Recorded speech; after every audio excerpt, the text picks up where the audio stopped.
Now, be sure you don't say Oh. YouTube them. No. You got to say the buyers that shall not be named. Or that thing. You can say 19. Who's that thing? Just letting you know, because we will have to No, what's the other? No, we called it something. Oh, the nope, can't do that. Can't call it the You can't mention, you can't really say. I can't say it's kind of a thing. What if you I'm can wearing say they're a wearing Halloween a mask. You can say you're wearing a mask, but you cannot use the term. It's dumb. What if your mental illness? Because is a huge thing we talk about in education. Really, you have to be reported anyway. But Yeah, just don't even give it a chance. Yeah, I agree.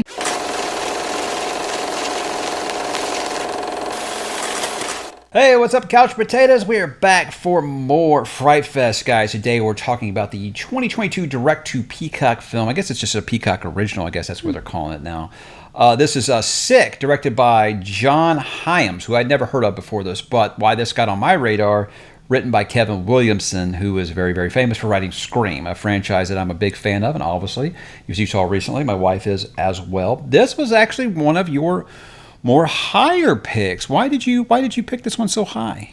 So we do the trailer viewing to kind of see what we want to add to our list and then where we want to put it on our list. And I thought this looked like a dark comedy. It looked fun. Yeah, I think that was marketing was deceiving. And it was, and I'm not upset about that, but that really appeals to me. And I thought there were some tongue-in-cheek fun elements that could be enjoyable.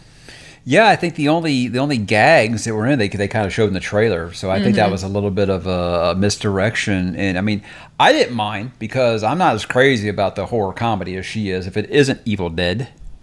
But I like Evil Dead fine. I think that as a franchise, I appreciate it because I thought it was actually more of a thriller than I was expecting. So I mean, there was a couple times I was holding my breath or something like that, but I was a little more tense than I was expecting. But I'm going to say elephant in the room, guys. This feels like a Scream movie. And I loved that. If you take the costume that they're wearing over their face and you replace it with a ghost face mask, I mean, okay, ghost face is texting people now instead of calling them and saying, what's your favorite scary movie? Because nobody's going to pick up a phone call. 100%. Now, I don't know if because it was Kevin WIlliamson, I went into it thinking Scream, but we were saying the same thing. This has the same Scream formula. Because I'm talking about the sequels. This is the same with the sequels where it's always, a imitation killer, trying to what do you call it? Is it just called imitation killer? Copycat. A copycat killer of Ghostface. That's all they're trying to do in the Scream sequels now. It's always some big reveal at the end. It's always more than one person. Spoiler for Screams, I guess. But I like that it had that feel. And I didn't know that it was the same director. Yeah. And so when you told me that, I was like, well, I'm not surprised at all because it gave me all those same good feels. So it sounds like an insult, but it is very much a Walmart Scream movie. But I shop at Walmart sometimes, so that's okay. So I think that the writing, he's a great writer, great horror writer. He knows what works. He's very much sticking to a formula here, but there are some twists and turns in it. And I say that the third act might lose some people when the twist is revealed, but I feel like that with almost every horror movie, that tries to have something a little bit of subverting of expectations, you can lose your audience. So I think it worked for me, but we can't say the word, guys. We got to say the virus shall not be named because of reasons. Elephant in the room. It talks about that a lot. This takes place during the first I guess like 2 weeks. When they had everybody staying home and things like that. So I know a lot of people, myself included, we don't want to watch movies or read books about stuff like that because we're just exhausted of it. We want to kind of forget that. It's still too soon, I think. I think this was a good idea because it put it right there before everything became hyper politicized about it and all that, and we were all just scared, And so I think I think it was a good idea putting it there, and it kind of added to the tension, and it kind of honestly, it's really brought back a lot of memories. Well, yeah, and I would say, and I really like it as a setting, like it sets up. It's a setting. It's not the whole story. Yeah. So I feel like for much of the movie that is not the focus, even though that's what kind of is the catalyst. All right, well, I guess we kind of already started. What did you like about Sick? What did you say you liked? I like the whole opening kill.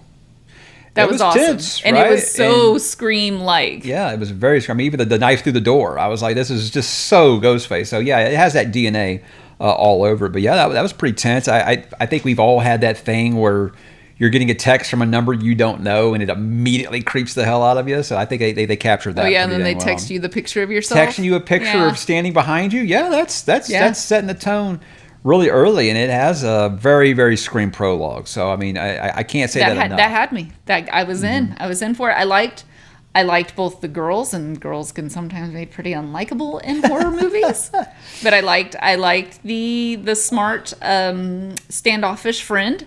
I liked the sassy little powerhouse. I actually liked was it DJ? Was that his name? I actually liked him. What they were long, but I liked him. Yeah. I really thought he was the joke. Like on the previews, I thought, oh God, here's the joke guy. Here's the stoner guy that's going to show up and make all the Jay and Silent Bob jokes. But no, it wasn't. He was actually pretty good. And I felt super bad for him. Puppet on a stick. I think that might be the other kind of gag is when they're having like their party and one person's hitting the bong and the other person's spraying the disinfectant. Dude, I thought it was great. I thought it was fun. So it had those things. So I like, again, it is very formulaic to a Scream movie. So if you like the Scream movies, I think you'll like a lot. I do like the Scream movies. I do. Sequels are hit or miss, but I do like. Sequels are sequels. Again, you go in knowing. Yeah, but it isn't quite. When I mean, it's more like the Scream sequels than the original because it isn't quite like meta or anything like that. But it does have a lot of that formula that the Scream sequels use. I guess what I didn't like. That's my biggest complaint, we kind of disagreed on this one, is I wish we'd go back to the last girl formula. To me, that's a trope that I will never get tired of in horror. I want the last girl, not all the girls. I want the last girl. I want that again. And I feel like that's kind of disappeared in horror. Now it's, hey, let's kill off all the guys. Bye, guys. Yeah, and it's just, I don't know. No, I did feel super bad for DJ. I also felt super bad for our neighbor.